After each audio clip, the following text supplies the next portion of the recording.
Gonna hear me. Gonna feel me, baby. I need it. I need it in my life. I ain't declining this time, yeah. Sign me up. How much is the payout? When do I get it? How long do it take? Will they be able to track it? Will they know which account I done put it in? Let's go. Arrest warrants are dropping. Arrests are being made right now as we speak. Do you know who's going down? The first person is Love and Hip Hop star, was sentenced to over 17 years in federal prison for misusing PPP loan money. They used it on child support allegedly and luxury items. The next person to go down is an Olympic skater. For $10 million, he screwed the government for $10 million. You know what he used the money for? To finance a film with our tax money. Lisa Bloom, allegedly a prominent attorney in Los Angeles, a woman who represented all the accusers for that Harvey Weinstein weirdo. They had to pay a fine of $274,000. These cases underscore that PPP funds, that free money wasn't so free. Did you lie on your application? Are you on the list? The list is right down here. I'm going to send you to ProPublica PPP tracker. Check to see if your name's on the list. You're going to be surprised of all the companies. Put your old business in there. Put your neighbor in there. You're going to see all the people that got free money.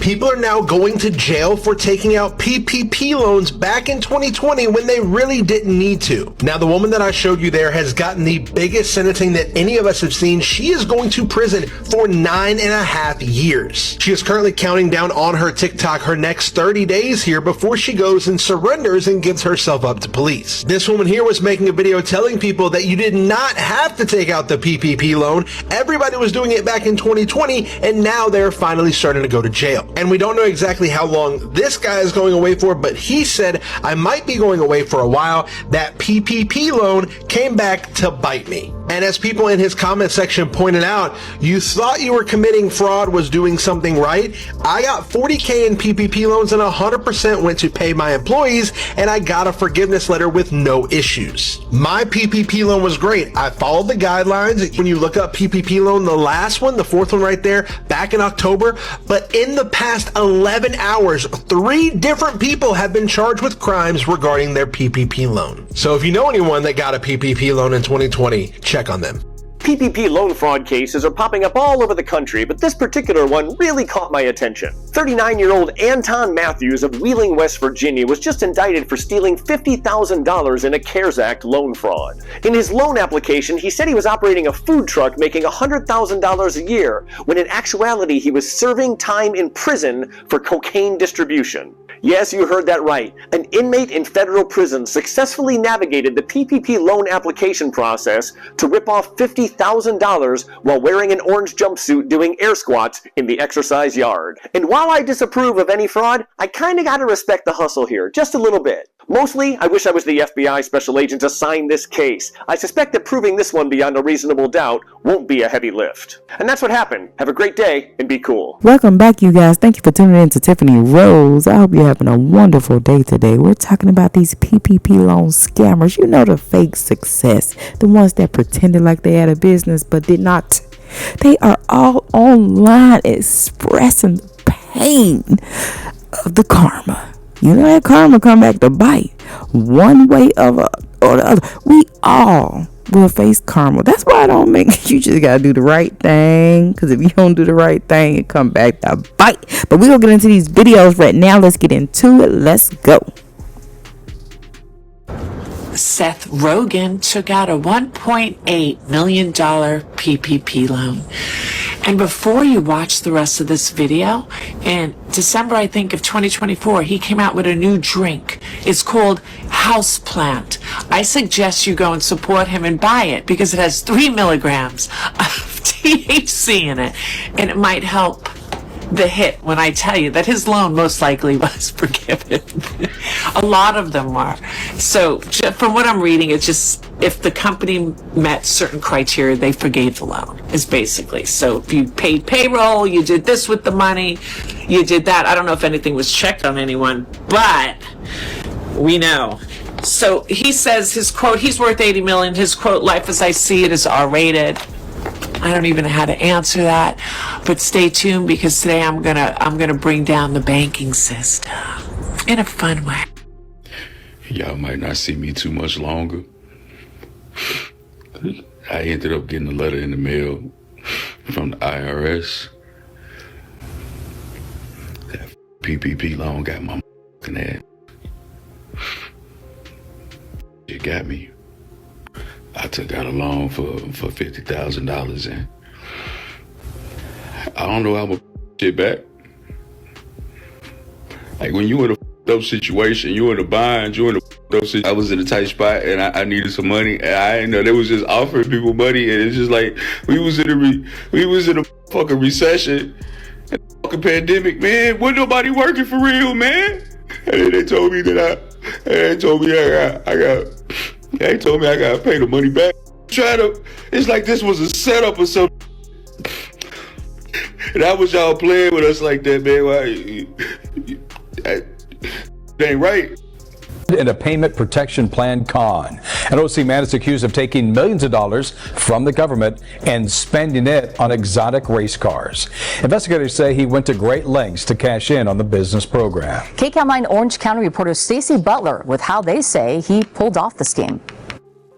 A Ferrari, a Bentley, a Lamborghini, millions of dollars worth of sports cars purchased with your tax dollars, the feds say, by a scam artist who defrauded a pandemic relief fund. Instead of using the money like a legitimate business to, help the business stay afloat, instead what's alleged is that he used the money for his own personal expenses, to take lavish vacations, and to purchase 3 luxury sports cars.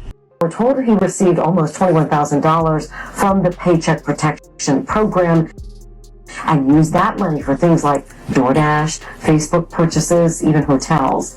Then last April, McLaren applied for loan forgiveness so he didn't have to pay back the PPP loan, claiming that he had 20 employees and spent the money on payroll. McLaren is charged with wire. Let me tell you what I think is going on here. So it looks like he's facing 30 years, which he might not actually get the 30 years.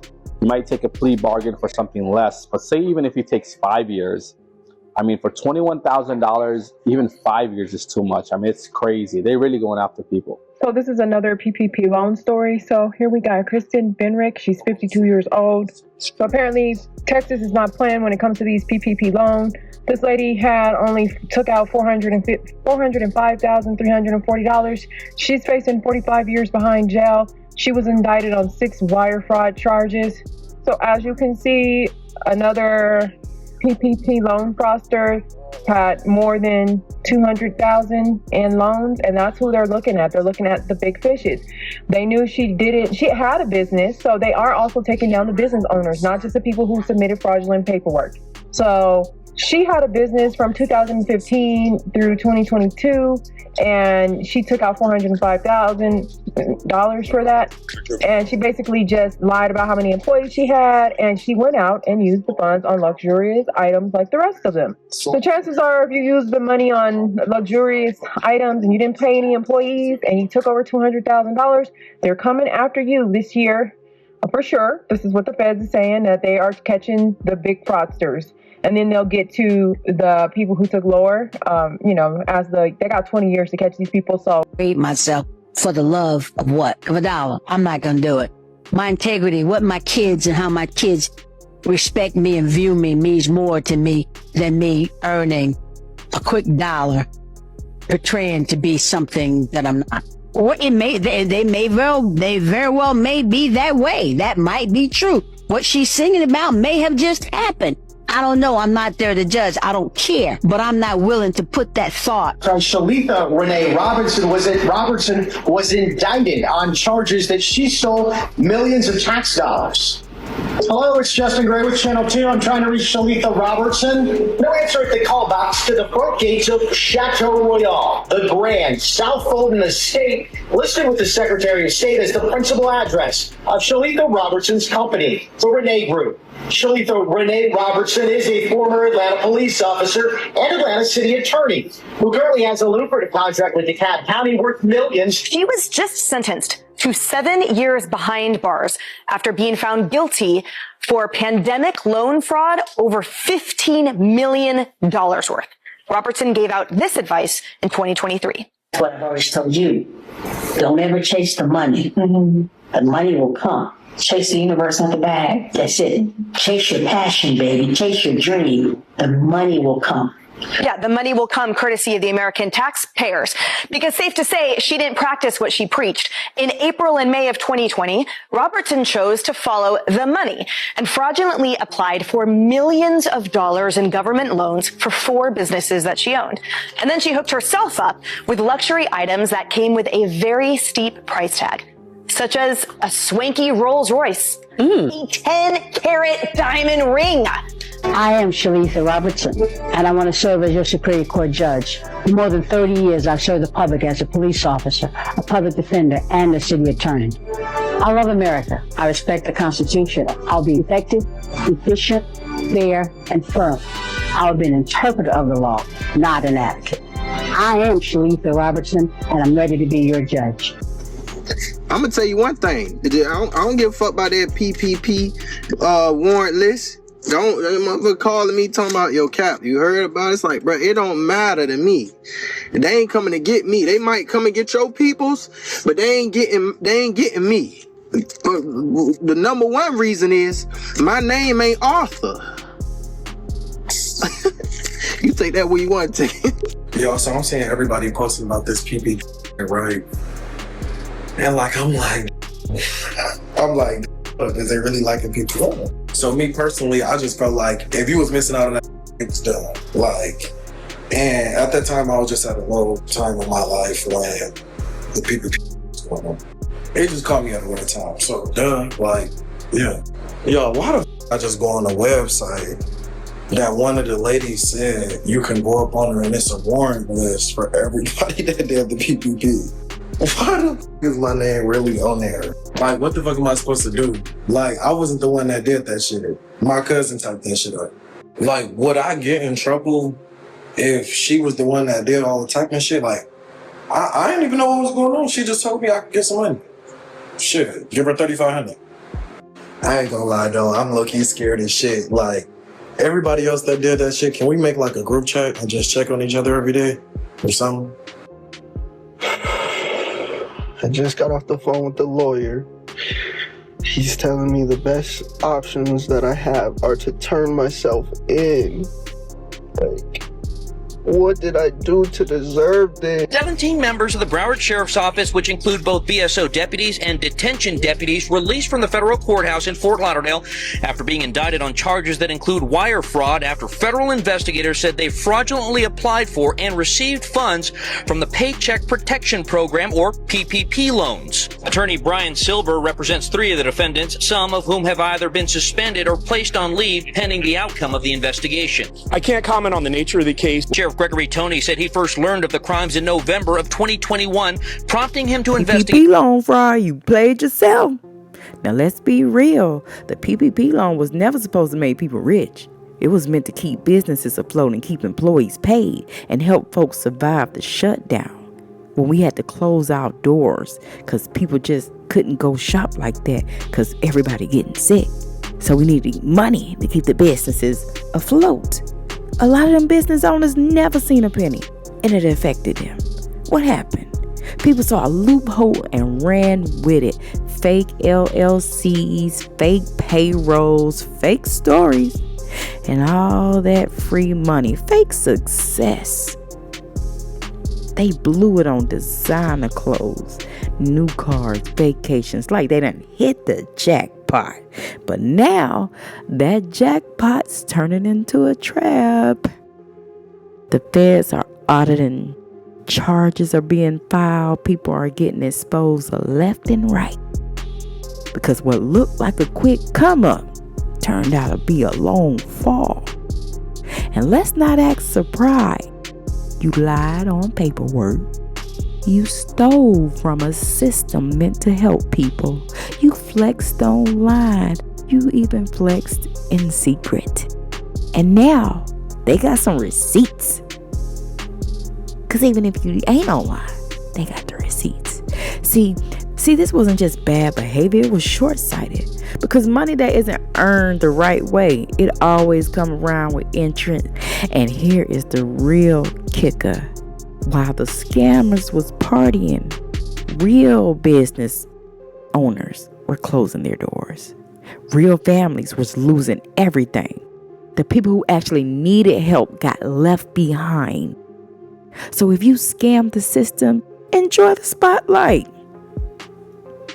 Or your secret spotlight. Because they got your name in social. Because that knock at the door, that's not opportunity, it's accountability. You didn't beat the system. You just put yourself on a clock. Keep your eyes open. If you are a believer, you're born again, you are called to be a watchman or watchwoman or watch person, doesn't matter. So it means you are someone who's to behold, to look up. You're called to be one who waits on the Lord.